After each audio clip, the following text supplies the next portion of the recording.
à tous. Bonjour Patrick. On est donc toute une équipe technique derrière vous pour faire de ce webinaire une très belle réussite.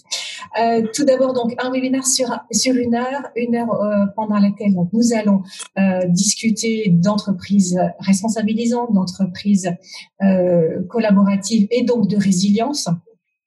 Ce temps sera coupé en deux, une partie donc de questions que nous avions déjà préparées, toutes qui suivent un fil, auquel donc Patrick répondra, et dès qu'Elina se joint avec nous, elle pourra y répondre également. Et puis nous laisserons aussi la place donc à nos auditeurs qui vont pouvoir justement intervenir aussi par le biais donc d'un fil de conversation. Je suis donc Marielle Thomas, je vais animer ce webinaire, et donc cette thématique, comme on l'a dit, c'est l'entreprise collaborative. On va parler de résilience aussi.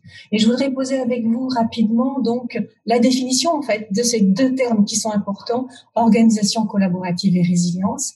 Donc l'organisation collaborative, on va prendre le temps finalement de la définir comme étant une organisation qui fait en sorte que les relations entre les individus vont servir leurs besoins fondamentaux, à savoir l'inclusion, le développement de soi et l'autonomie. Et tout cela, c'est dans le but, en fait, de créer un fonctionnement qui soit harmonieux, responsabilisant et également efficient. Ces entreprises-là, ces organisations qui fonctionnent comme ça, on leur donne le nom d'entreprise collaborative, mais aussi entreprise libérée, entreprise opale, entreprise responsabilisante. Et si on parle de résilience, eh bien, on dira que la résilience est la capacité à pouvoir se relever après un choc ou après un trauma. On parlera de résilience souvent individuelle et puis de résilience collective. Donc voilà, le moment qu'on vit en ce moment, c'est un moment donc digital qui est également enregistré, qui sera du coup regardable plus tard en replay.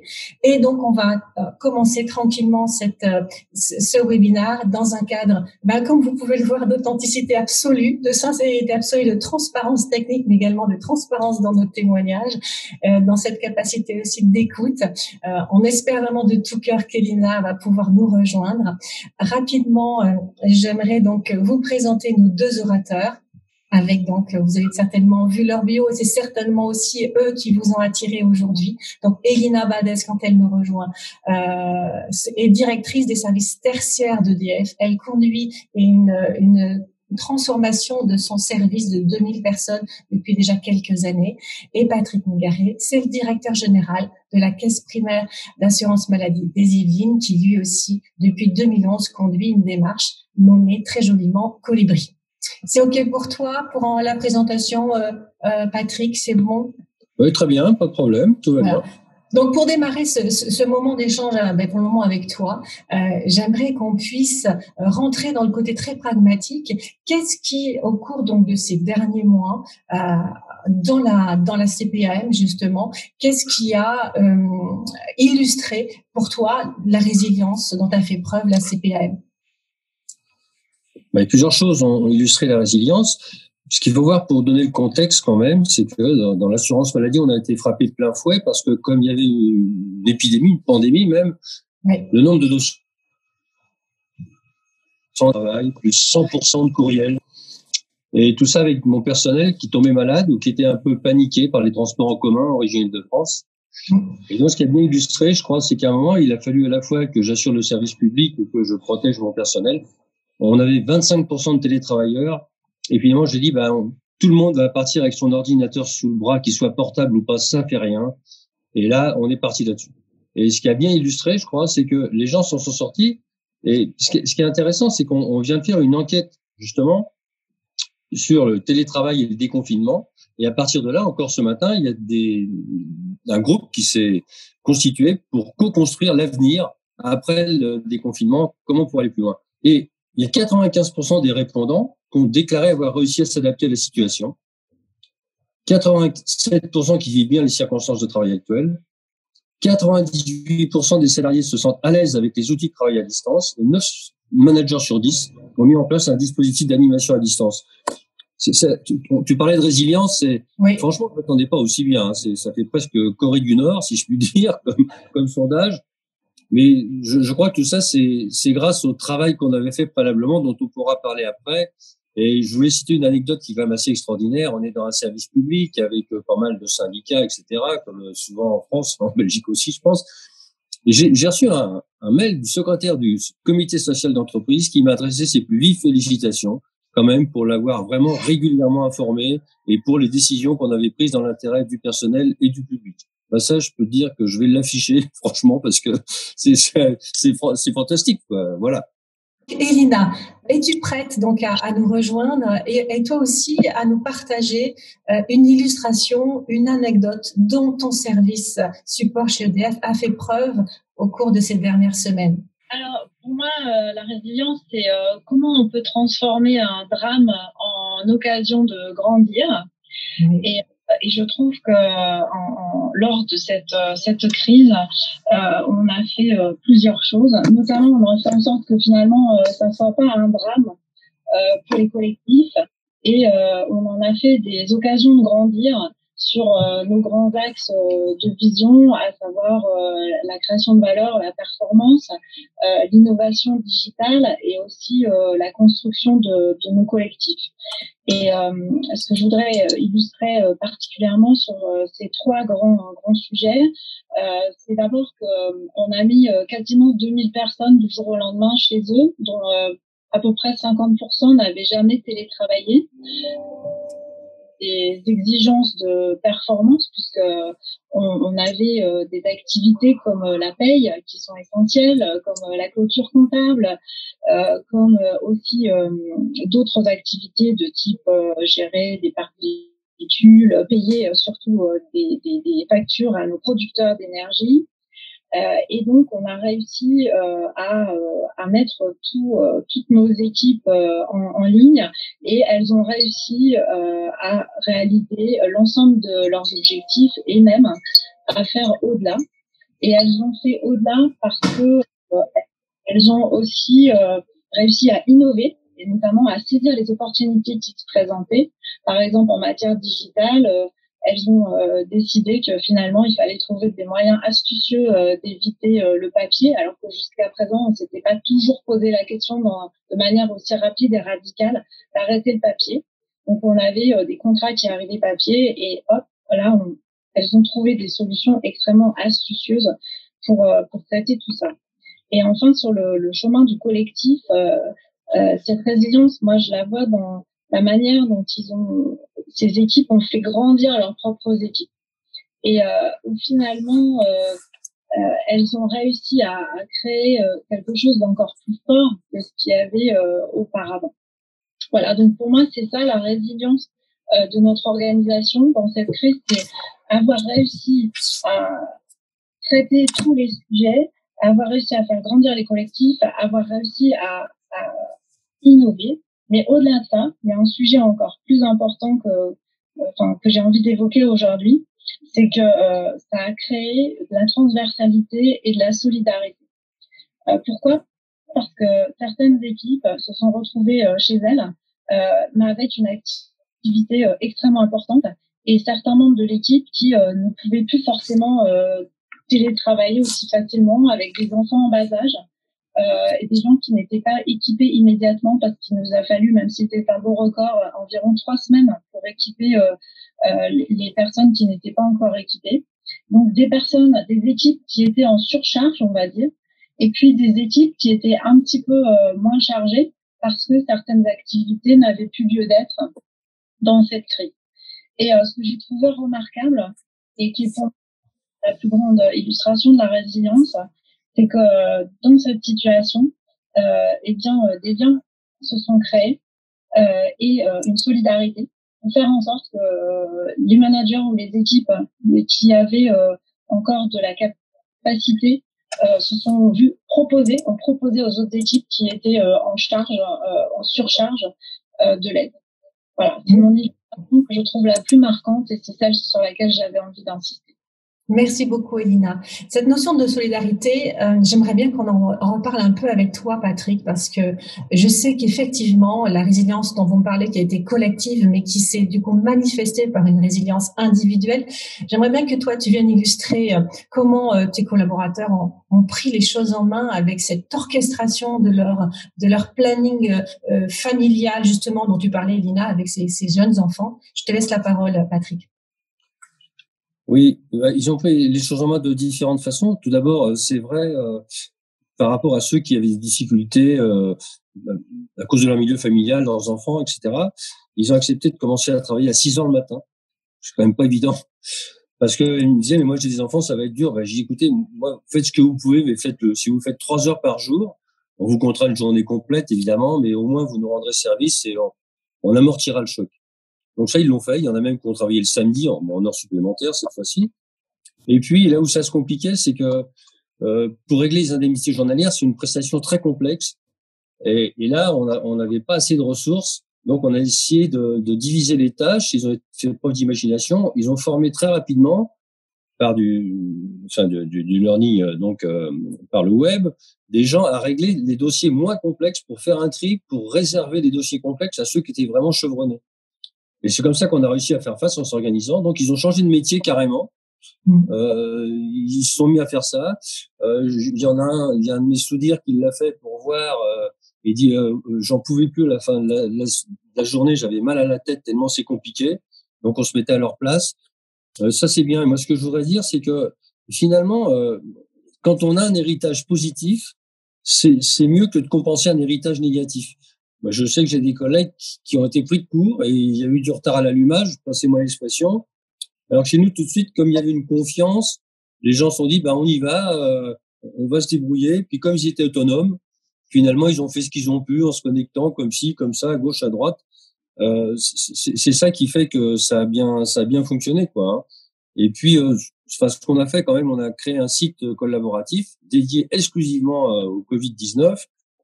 Les gens sont beaucoup exprimés là-dessus. Il y en a même qui ont fait des chansons, des vidéos, des tas de trucs.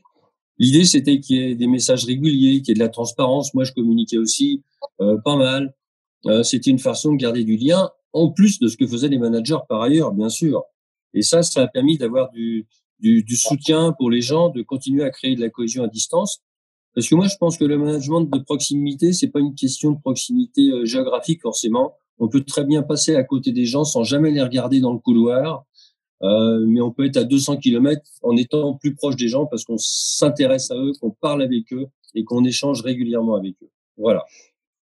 Merci Patrick, merci Lina sur ces anecdotes effectivement. Et j'aimerais qu'on parte de là pour qu'on puisse justement extraire quels sont finalement les ingrédients qui sont essentiels dans vos démarches pour qu'on en arrive à ça, pour qu'on en arrive à des gens qui s'engagent, pour qu'on en arrive à des gens qui innovent, comme vous l'avez dit, qui sont capables de reprendre et de changer de métier pour continuer à servir la mission de votre organisation.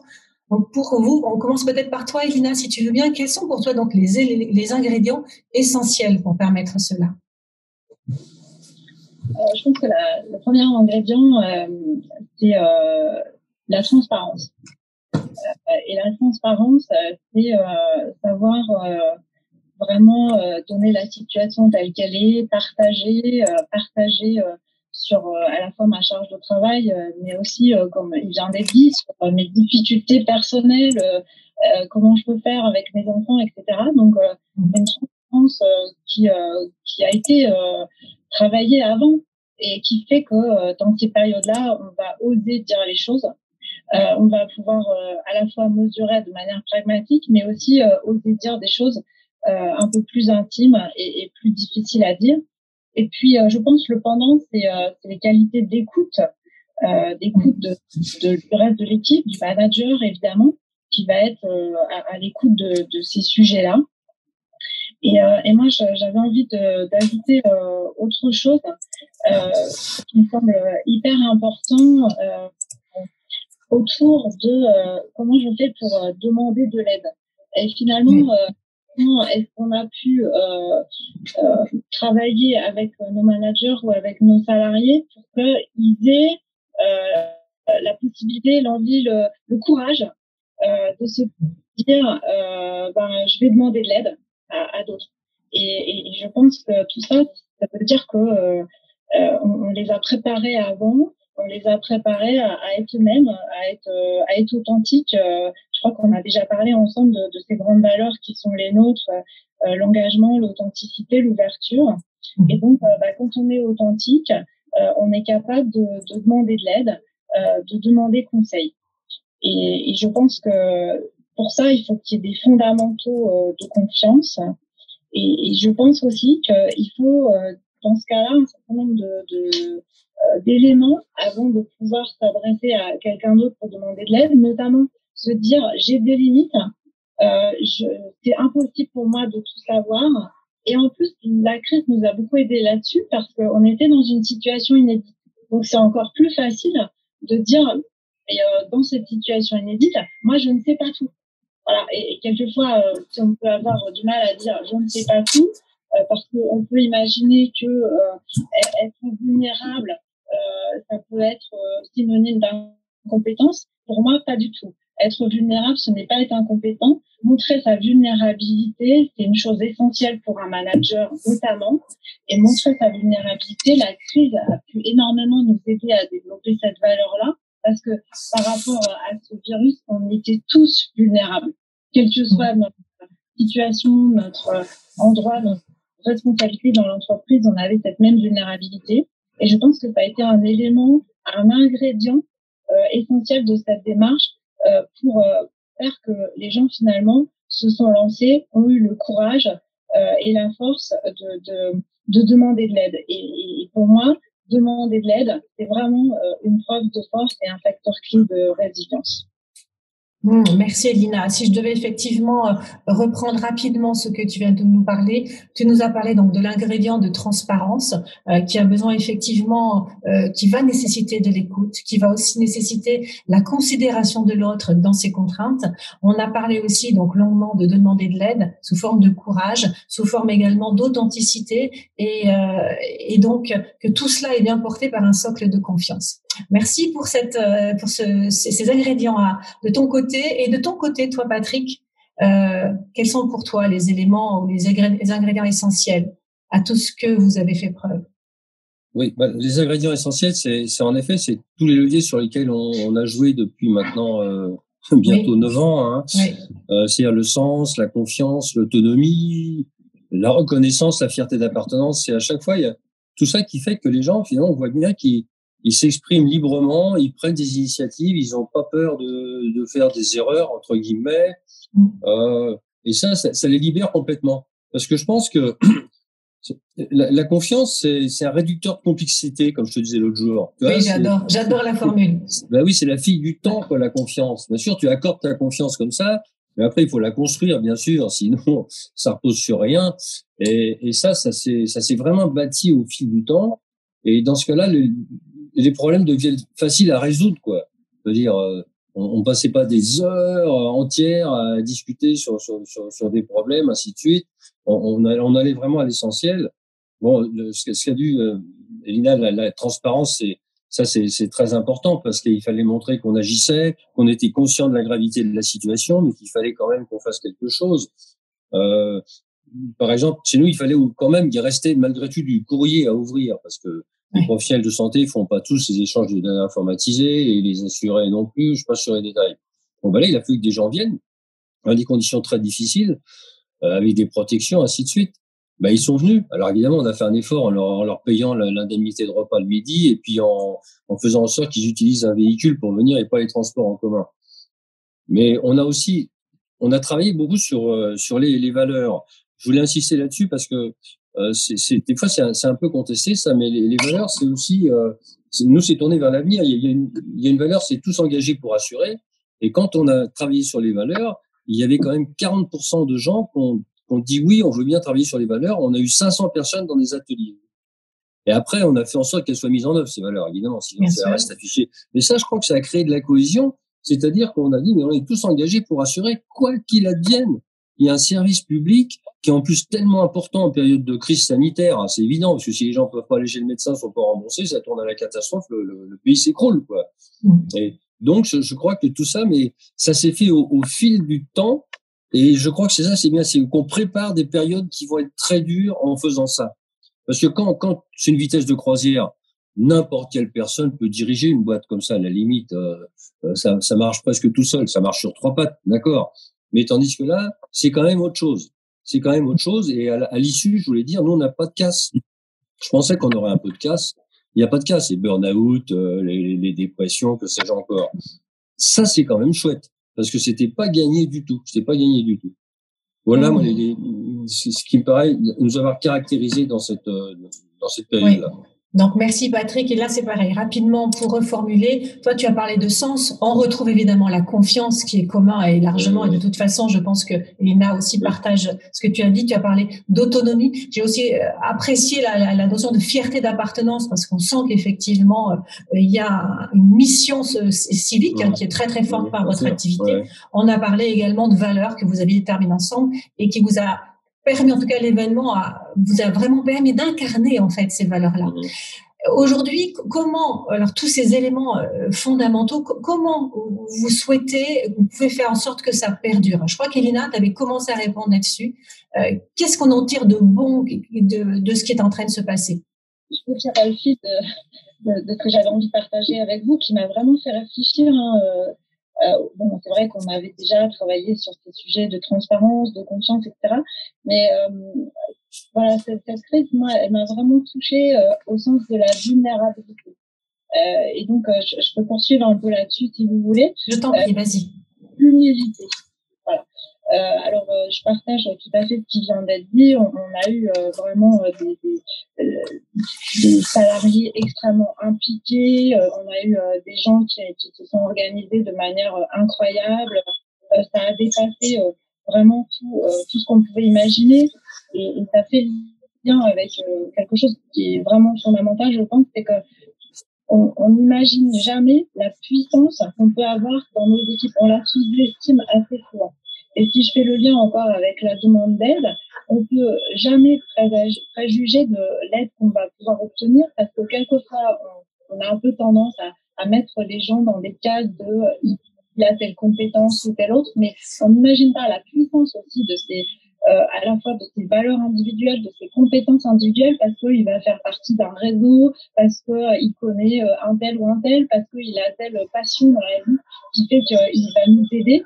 Et je pense que ça m'a amené cette réflexion aussi parce qu'il y a des gens qui se sont révélés dans cette crise, des gens qu'on n'imaginait pas, qui ont trouvé des moteurs parce que l'urgence, la fierté, le fait d'être dans des entreprises un peu qui sont de service public, on va dire ça, de continuité avec des choses importantes, la valeur de la mission, on en parlera tout à l'heure, mais il y a des gens qui se sont révélés dans cette crise, qui ont pu oser faire des choses innovantes qu'ils n'avaient jamais fait avant.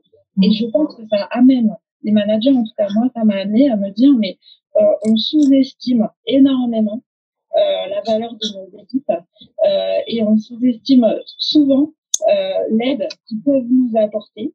Et donc, je dis toujours maintenant, mais finalement, j'ai pas un cerveau, j'en ai presque 2000 et parfois j'ai tendance à l'oublier.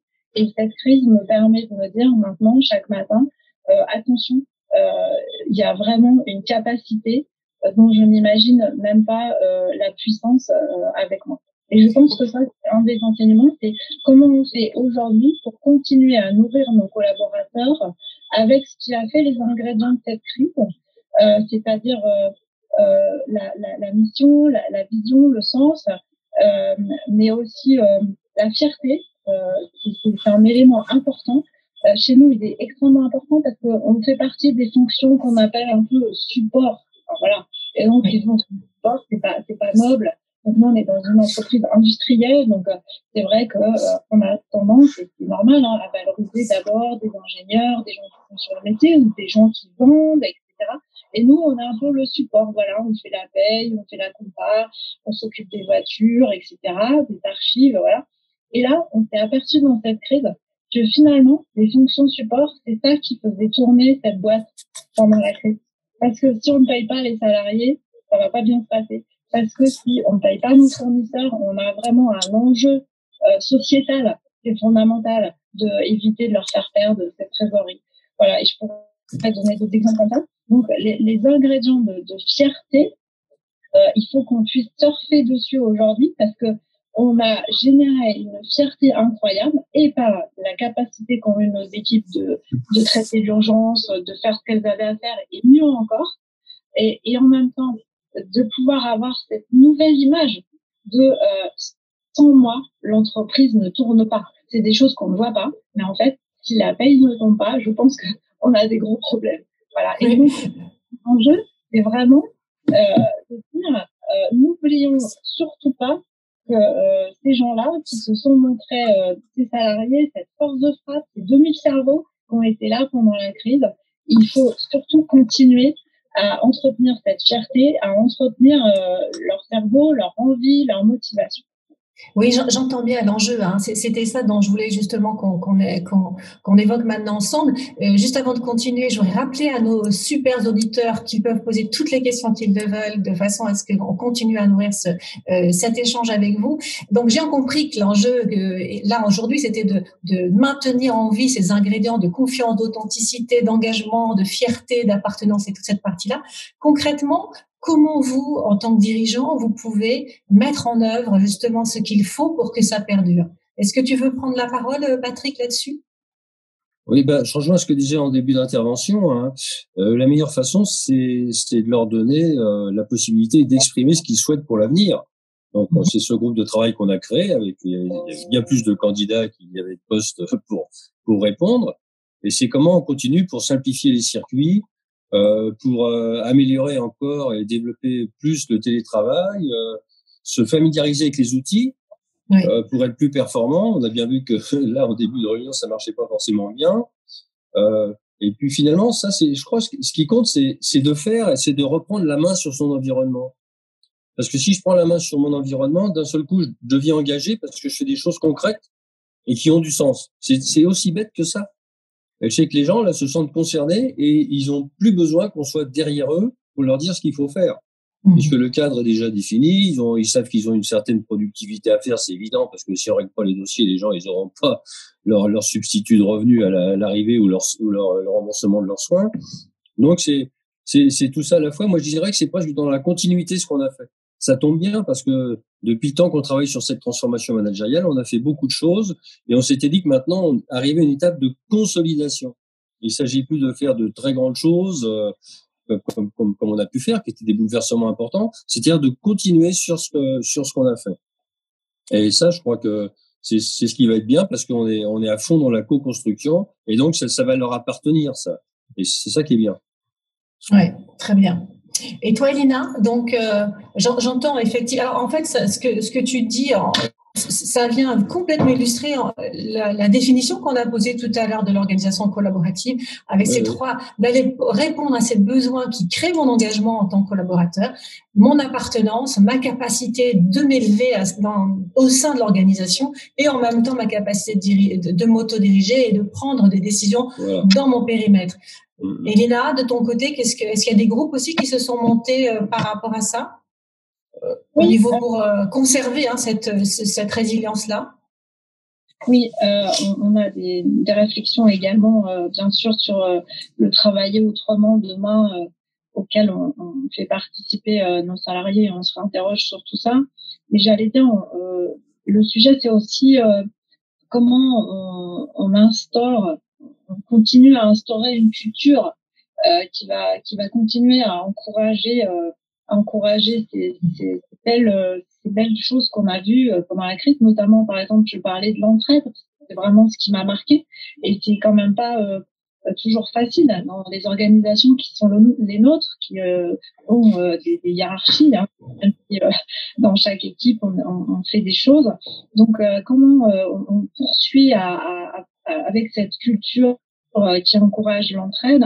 Et j'allais dire, on est dans des situations économiques pas toujours faciles en ce moment, parce qu'il faut aussi se relever de cette crise. Et je pense une des premières choses, c'est de partager en toute transparence les conséquences de ce qui s'est passé pendant la crise, les conséquences économiques, et donc de continuer à solliciter à la transparence, à solliciter ces valeurs d'engagement qu'on a eues. Et je pense que pour ça, c'est poursuivre plus que jamais avec des postures de managers et des postures de dirigeants qui sont exemplaires. Et tout à fait. Qui eux-mêmes vont garder l'authenticité qu'ils ont eue pendant cette crise. Pour certains, ils ont peut-être redécouvert leur rôle de manager humain. Parfois, même dans les démarches qu'on a de confiance et de bienveillance, on est assez orienté vers la performance. Et il y a certains managers qui nous ont confié que finalement, ils avaient retrouvé des relations encore plus fortes et qu'ils avaient senti plus que jamais la force de l'importance de leur rôle humain par rapport à leurs équipes. Donc, je pense que pour nous, on continue à travailler beaucoup sur la posture des managers, donc cette posture d'exemplarité, d'ouverture aux hommes et aux femmes. Ce que j'ai dit et qui me fait beaucoup réfléchir en ce moment, donc cette posture d'humilité. Avant, je disais humilité. Maintenant, je dis vulnérabilité, parce que on a toujours tendance à penser qu'on est du roc, que rien ne pourra nous déstabiliser. Alors, cette vulnérabilité, elle existe, et donc oui, on est vulnérable, et oui, on en fait une force, et oui, ça nous permet du coup de faire appel à l'aide, d'expliquer qu'on ne sait pas tout, et d'aller chercher les 2000 cerveaux ou les cerveaux de son équipe qu'on a. Donc on travaille beaucoup là-dessus en ce moment. Oui, merci Lina. Effectivement, tu es en train de répondre effectivement au thème que je voulais aborder après, c'était cette notion de quel impact en fait ces moments-là avaient eu sur votre posture de dirigeant. J'entends que toi, la vulnérabilité, tu te mets à l'accueillir finalement, que tu t'autorises à ne plus être un roc et à accueillir aussi les 2000 cerveaux qui composent ton service. De ton côté, toi, alors j'ai beaucoup aimé la notion de management qui redevient humain, qui vient rebondir avec ce qu'avait dit Patrick sur la notion d'un manager de proximité, mais finalement, de quelle proximité je parle, hein, est-ce qu'elle est en distance géographique ou pas. De ton côté, toi, Patrick, avec un peu de recul ces derniers mois, quel impact ça a eu sur ta posture de dirigeant? Je dirais que ça n'a fait que me conforter de voir que si les gens sont bien, eh bien, finalement, ils font de très, très belles choses, quoi. Et tout le monde parle de bien-être au travail, etc. En fait, c'est d'être bien dans son travail, parce qu'encore une fois, on les laisse faire comme ils l'entendent, et il y a une infime exception qui va faillir à sa mission, mais pour le reste. Donc, ça n'a fait que me conforter dans ce que je pensais, et ce que je fais maintenant depuis de nombreuses années. Voilà, ça m'a rassuré. Ça m'a rassuré. Je me dis qu'après tout, c'est vraiment le chemin qu'il fallait suivre. Voilà. Ouais. Et il y a longtemps, je me suis remis en cause. Alors voilà. Alors justement, merci pour la perche que tu me tends, parce qu'on a une question de Michel Vils qui dit: est-il difficile aux dirigeants de travailler sur eux-mêmes pour aller vers cette transformation? Si tu veux répondre, Patrick, puisque tu avais lancé. Oui, alors je dirais que c'est vraiment c'est très personne dépendante, hein. Il y en a qui font spontanément, comme vous voyez des managers, faut presque rien leur expliquer, puis ça roule tout seul. Ils sont spontanément, ils vont vers les autres, ils leur donnent des délégations, etc. Pour d'autres, il faut faire du coaching vraiment, parce que vous savez, on dit souvent, et je crois que c'est vrai, que la facilité d'une transformation est directement proportionnelle à la capacité de remise en cause de son dirigeant. Ça commence par ça. Donc surtout, si vous pensez que c'est des problèmes d'organigramme, d'organisation, ne commencez pas, c'est pas la peine, vous avez perdu d'avance. C'est pas ça la question. La question, c'est que vous montriez l'exemple. L'exemple, ça veut dire je fais ce que je dis et je dis ce que je fais, et c'est conforme à ce que je demande aux autres. Ils disent, tiens, il nous demande ça, mais lui, il fait pareil. C'est-à-dire qu'il n'a pas de signe de pouvoir extraordinaire, il est très abordable, il est spontané. Comme disait Ilina tout de suite, il est faillible, et il montre qu'il fait des erreurs, qu'il les reconnaît. Il fait preuve donc d'humilité, ça veut dire ça. Et aujourd'hui seulement, si les gens reconnaissaient les erreurs qu'ils ont faites, on a bien vu dans la crise sanitaire en France, ça irait beaucoup mieux. Quand on explique aux gens que les masques, ça sert à rien, puis qu'après on se rend compte qu'il n'y avait pas de masque, que les tests, ça sert à rien, mais qu'on se rend compte qu'il n'y avait pas de tests non plus, il aurait mieux fallu dire, écoutez, c'est vrai, là on a fait une erreur, on n'a pas bien prévu les choses, et voilà. Donc, oui, moi, je pense, pour répondre à votre question, c'est vraiment, c'est un problème de retour sur soi-même, et faut commencer par ça. Ouais. Oui, tout à fait. Je rappelle, puisque la question a été posée, que la CPM est engagée depuis 2011 et que, Elina, me semble-t-il, tu me dis, c'est 2015 pour toi. Hein? Oui. Oui. Et donc, justement, toi, si tu voulais répondre à cette notion donc, qui était posée, est-ce qu'il a été difficile pour toi de rentrer dans une transformation, de toi, de travailler sur toi pour aller dans cette transformation? Oui. Alors, je dirais que ça a été difficile, mais tellement voluptueux. J'adore le terme, j'adore.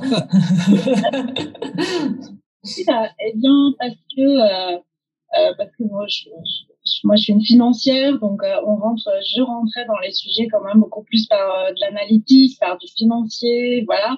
Et donc, me dire que je dois lâcher des choses, parfois cette idée de je dois sacrifier un objectif à court terme pour pouvoir prendre le temps de conforter quelque chose à plus long terme, parce que l'équipe va avoir besoin de plus de temps pour prendre la mesure et pour travailler dans des meilleures conditions et avoir des résultats durables. Parfois, c'était difficile. Donc, par exemple, on peut expliquer à nos salariés, non, mais c'est pas grave, vous avez le droit à l'erreur, il n'y a pas de problème, tout ça.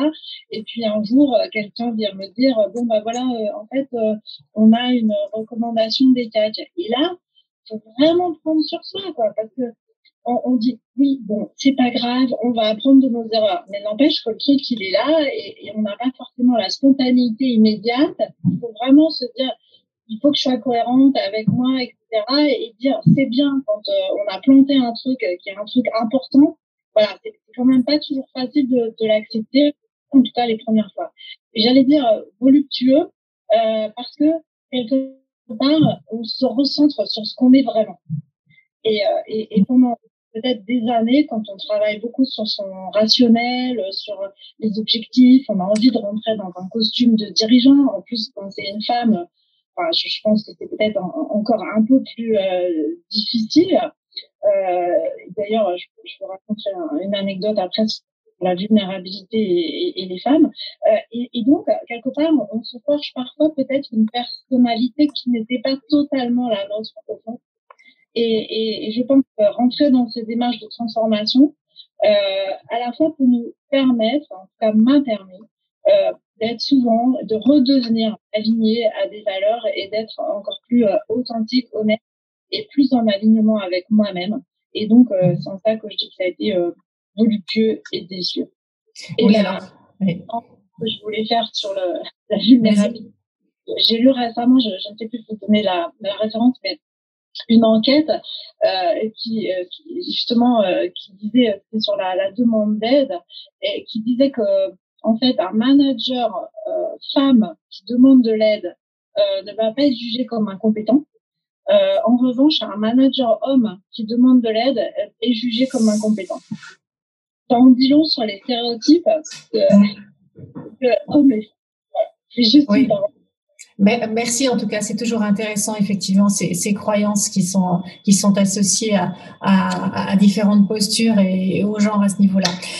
Ce que je voulais vous demander, parce que c'est une question qui arrive d'un de nos auditeurs qui dit mais finalement comment je fais pour prôner l'entraide dans des organisations où les gens aujourd'hui ont peur d'être licenciés, ont peur de réduction de personnel. Comment je fais, moi, en tant que dirigeant ou en tant que manager, je ne sais pas si c'est le cas, pour pouvoir aller prôner cette entraide-là?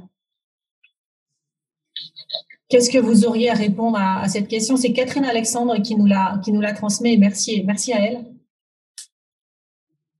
Je pense que c'est avant tout la confiance et la transparence. C'est-à-dire que l'entraide est aussi la mission et la vision commune. J'allais dire, je vais commencer à l'envers, la vision et la mission commune. C'est-à-dire, quelque part, quand on a défini une vision, qui est la vision de l'entreprise, ensuite, chez nous, en tout cas, dans chaque équipe, on travaille sur une vision qui forcément est en lien avec la vision de l'équipe du dessus, voire de l'entreprise. Et quand on arrive à revenir régulièrement sur cette vision et sur quel est mon rôle dans cette entreprise, et non pas seulement je construis, je veux dire, je coupe des pierres, mais je construis la cathédrale. Quand on recentre les équipes sur à quoi on contribue globalement, eh bien, ça facilite les choses. Et notamment aujourd'hui, où je reviens à la crise du Covid, je pense que ça change fondamentalement des comportements sur certaines valeurs. On a des salariés qui aujourd'hui ont envie de contribuer à quelque chose de plus grand, ont envie de contribuer à des enjeux climatiques, ont envie de faire des choses qui sont en alignement avec leurs propres valeurs. Ça, c'est des demandes qui sont très fortes dans nos équipes.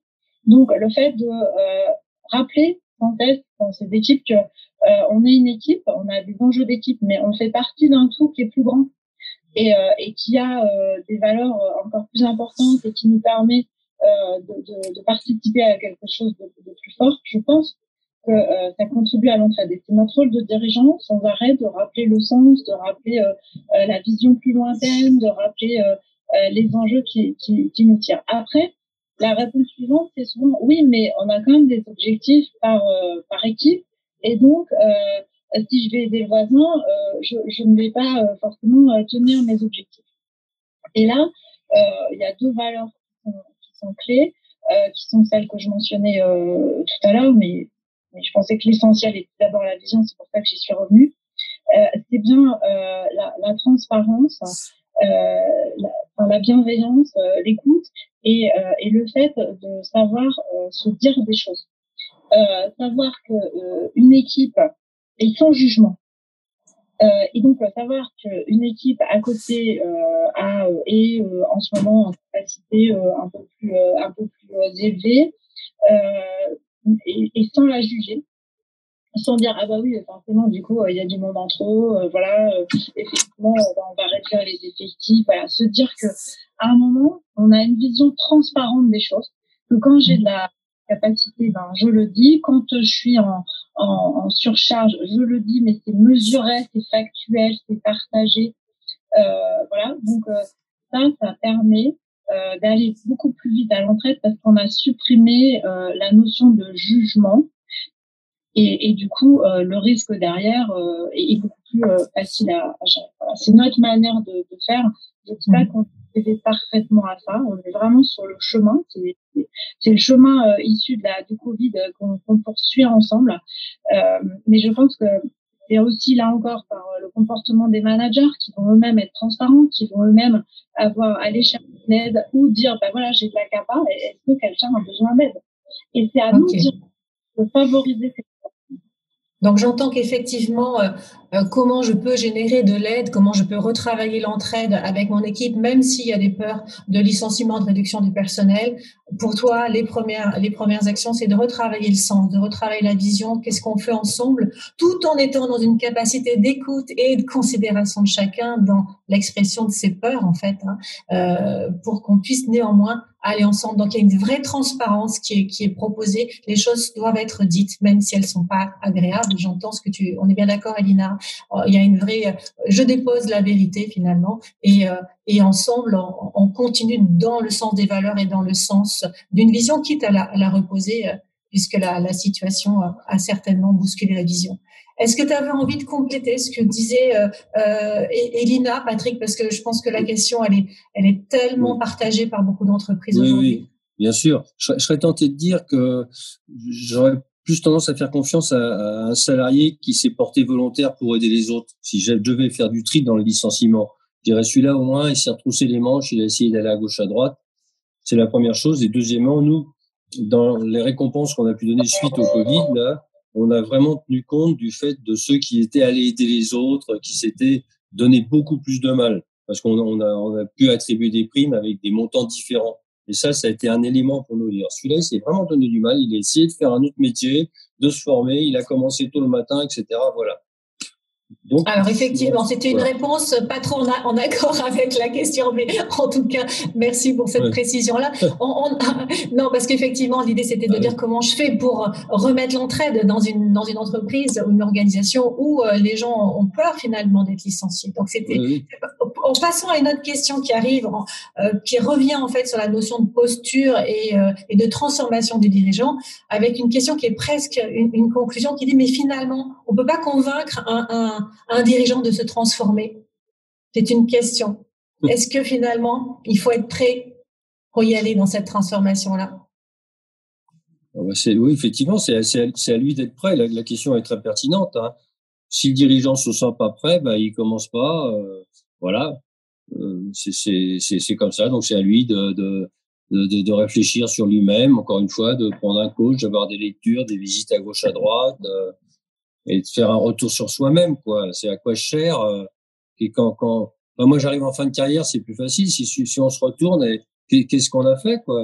Quel est le plus qu'on a apporté? Hein, est-ce que voilà, est-ce que c'est pour soi ou c'est pour les autres qu'on a fait tout ça? Quand on est dirigeant, c'est plus pour les autres que pour soi finalement, et on est largement récompensé.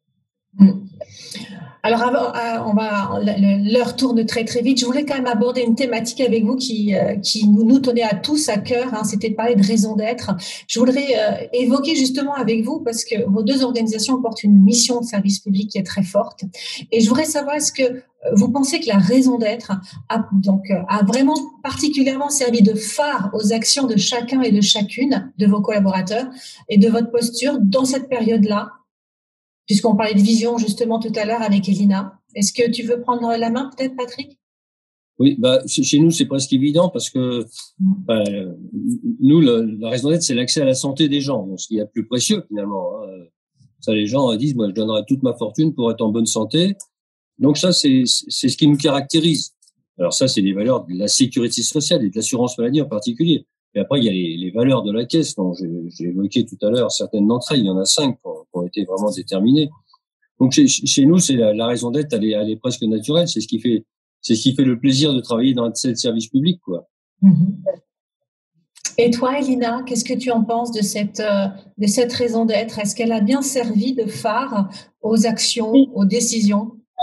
Ouais, je l'évoquais un peu tout à l'heure, mais en fait, je vais revenir sur la motivation des dirigeants, parce que j'ai la chance d'accompagner quelques dirigeants dans mes équipes autour de leur transformation, et je voulais peut-être ajouter 2 choses.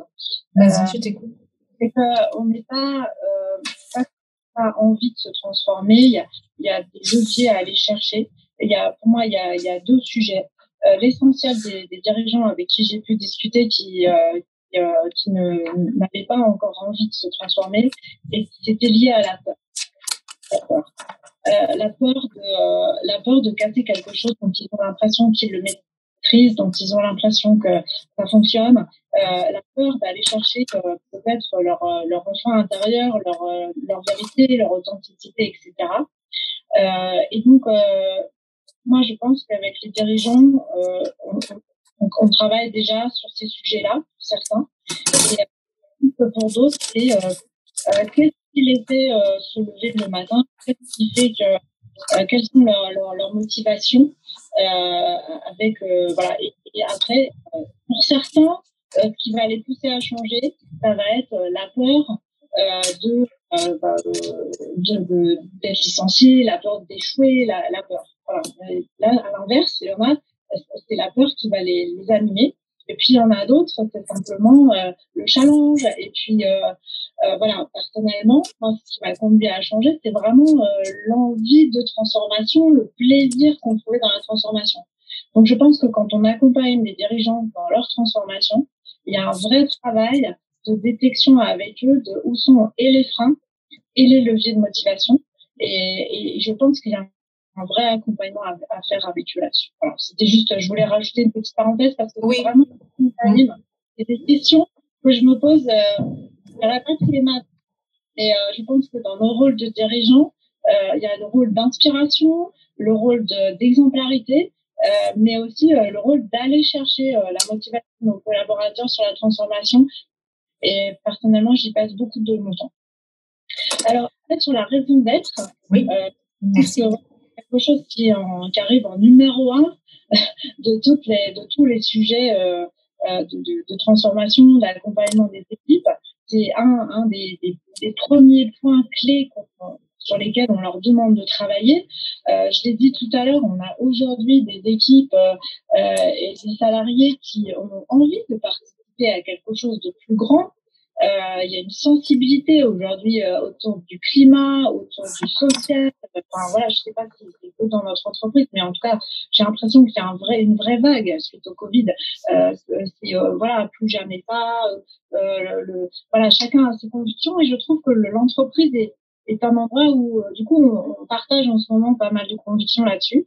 Chez nous, il y a bien sûr la raison d'être de l'entreprise, donc auquel les salariés peuvent se rallier, qui nous portent ces enjeux de développement durable, donc qui sont importants. Mais on demande à chaque équipe aussi de travailler sur sa propre vision.